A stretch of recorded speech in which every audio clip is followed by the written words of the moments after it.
The objective of this channel is to help you understand professional gambling. In today's video, we're going to discuss the 6 ways of making money from betting. I'm Tony from Bet Analyst. Let's crack on with this. We've called this professional gambling, the 6 levels of profitable betting. Before we start, we just want to mention a couple of things. First of all, pro betting is a business and you've got to treat it that way. Treat it with respect and you'll make money from it. You'll need a betting bank, and this should be more than your initial deposits. If you've got a 10,000 starting bank and you're depositing 7,000 with all these different bookmakers, you've left over 3,000 to reload losing accounts, because some accounts will win, some accounts will lose. Leave money in the system. If you're winning big from an account, do not go and ask them for a settlement. If you do, I'm afraid you'll get a negative reaction, and that may be limitations or a closed account afterwards. So, don't wake them up to the fact that you're winning money from them. Lazy people get nothing from gambling. If you're, aligned with a value betting system and you're paying a few quid every month for it, right, and you're only placing 4 or 5 bets a day, it's pointless, because at the end of the day, right, it's like going to a buffet and not eating. There's tons and tons of bets there. You've got to know how to use it and abuse it to make money. Lazy people that just think that they can work 10 minutes a day on it, they're going to get nothing. You'll need to invest, like I just mentioned, platforms, systems, whatever, software. It all costs a little bit of money. It's not a bad thing investing if you're going to get more for your dollar back. And obviously, the more you learn, the more you earn. So put in the effort. The simplest format of profiting from betting is match betting. No knowledge required. It's very basic indeed. You're utilizing bookmaker offers such as the bonus, free bets and other incentives. Obviously, the more accounts you have, the better. If you're making 100 quid from each account and you've got 50 accounts, you've made 5,000, haven't you? Yeah. If you've only got 10 accounts, you've only made 1,000. So, it's not worth your time at that stage. But so you've got to think to yourself, the more accounts, the better. You can subscribe to platforms such as Odds Monkey. There's plenty of it knocking around. You go and tap into Google match betting. You'll get your offers, whichever one suits you the best. Probably, sign up to that if that's what you want to do. Short-term profits are literally assured. It's a low-risk scenario. It's not as profitable as it once was. And now by this I mean, in the UK, for example, the bonuses used to be like £200-300, and now you're lucky if you get 100. So, even some of them are down to 50. In the US, for example, it's a new market. There's a lot of incentives there. Some of the bookmakers giving 1,000 bonuses. So, you could use it in a system like in the US with all the different bookmakers that are knocking around. Next up is betting traders. Now, you've probably seen a lot of videos on this, you probably see a lot of software on it. Used to be pretty good, but it's probably going downhill. It's basically the practice of placing 2 bets against each other. So, requires betting exchanges and bookmakers. Basically, you go and buy the odds from a bookmaker and then short sell on the betting exchange. It's simple as that. It's similar to arbitrage in that you're sort of buying to sell. Arbitrage, you'd be probably throwing 2 bets against each other. In this case, what you're doing is it's usually the sort of buy to sell or sell to buy. Used to be highly lucrative once upon a time. The big syndicates used to do a lot of trading, but basically all they was doing was taking the odds from Asia and offering them on the betting exchanges. And also picking up a commission from the betting exchanges on the person that was betting against you. So that made it very lucrative. They wasn't paying no commission. Nowadays, obviously, that's all dried up. Winning traders are subject to a charge. By winning traders, I don't mean the people who are making like a couple £100 a month from it. I'm talking about the bigger boys. If you're making 20 grand a month, Betfair will be knocking on the door and asking you to give up a premium charge. So, this is the same with all the exchanges. It's something to be wary of, and that makes it less lucrative. Yeah, it's a bit tedious and it's got its limitations. I wouldn't recommend anybody to do bet trading, but everybody to their own. So Arbitrage Bettors is next on the list.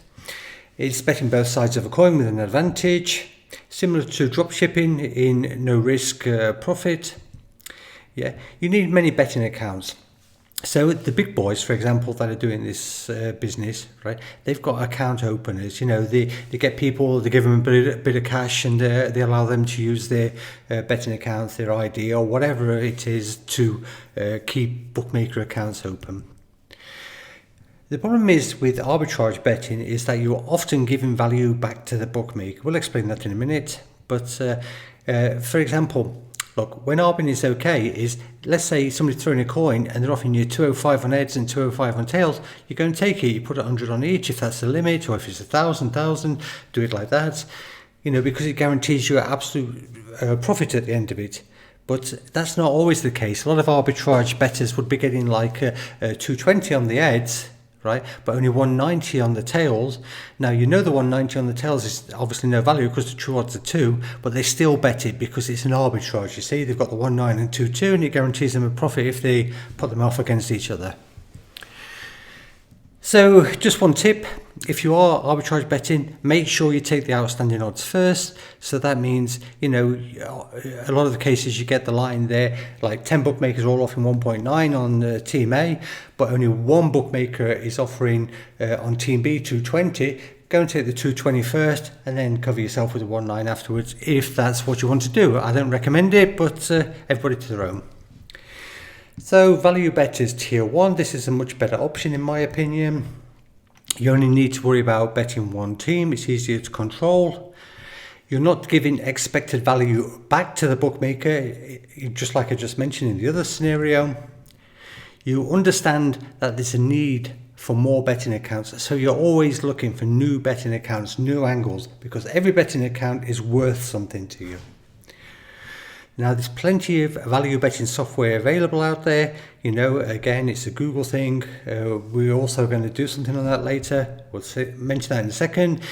The only problem is with the value betting software that we see, it's slightly inefficient in that it uses amalgamated odds as opposed to sharp odds.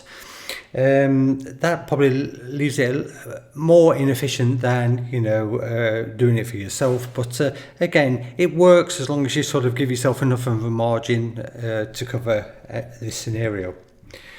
So like I mentioned, coming soon, we're going to cover value betting software, and we're going to do this in the video format. We're doing a few tests at the moment, and we're just waiting on the results of them, and then we'll report them to you in a later video. So value bettors tier 2.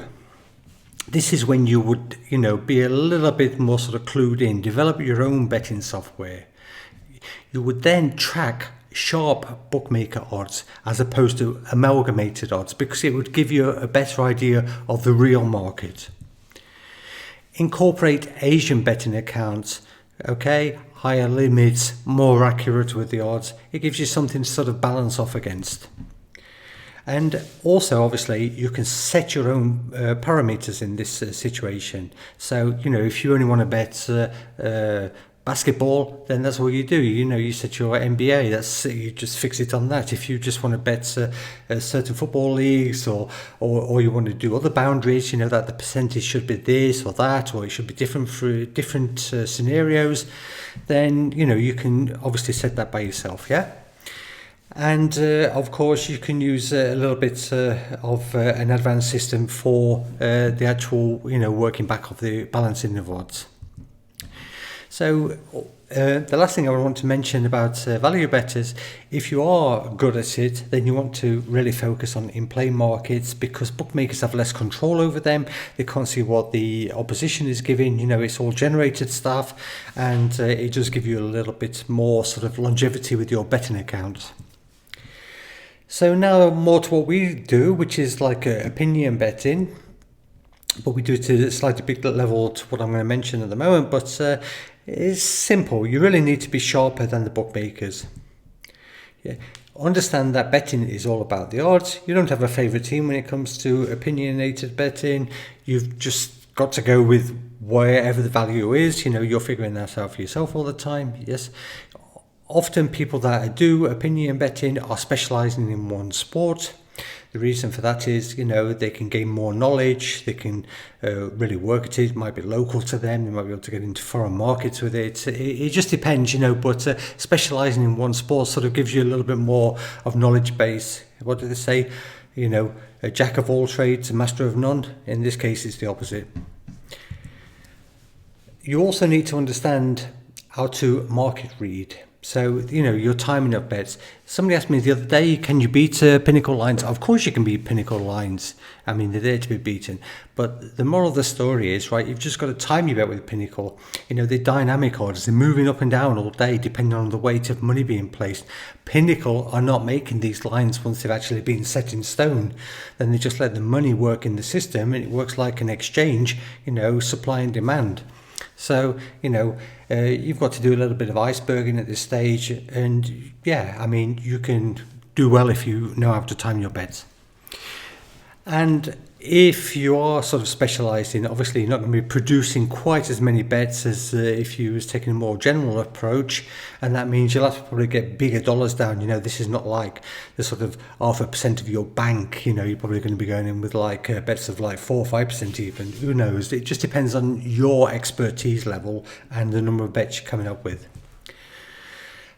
And what I would also mention is that, we did a video on this. It wasn't really sort of taken up by you lots. It's about networking efficiency. If you don't understand that you've got to network, you've got to put the effort in, then you won't be getting much out of any type of betting, not just opinion betting.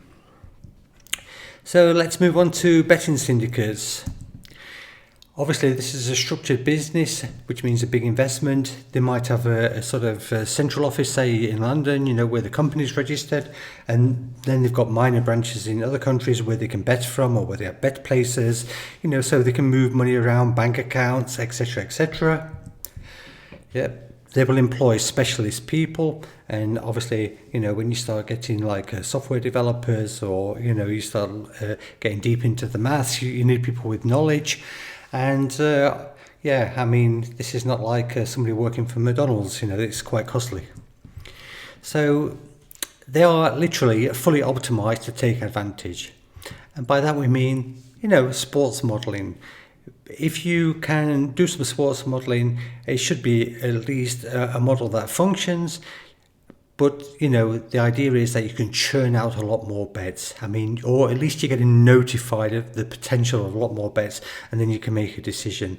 But sports modeling is very important for betting syndicates. Also, they have access to the Asian betting markets, which means they can get more money down. On a top football game, they could probably bet 400,000 or 500,000 without shifting the line. Lower leagues, by spreading the money around, people do it for them. Then, obviously a little bit less, but it wouldn't be like the Mickey Mouse that we're getting in Europe as such, yeah? And again, this word comes before us. They've got a dependable network in place. They've got people doing the running for them, the dirty work, feeding them information, bettering their systems. It's like, any type of business. To get big at it, you need people on your side, and that's what betting syndicates do well. So they're the questions that you've got to ask yourself. This is it for now. We want to thank you for watching. If you want more videos like this, then by all means subscribe, then you get a notification, and give us a like, a thumbs up, and make a few comments if you've got anything to say. You can also get in touch with us at admin@bettinganalyst.com, and we do one-to-one coaching for the right people with the right opportunities. So take care for now. We'll speak soon. Take care. Bye.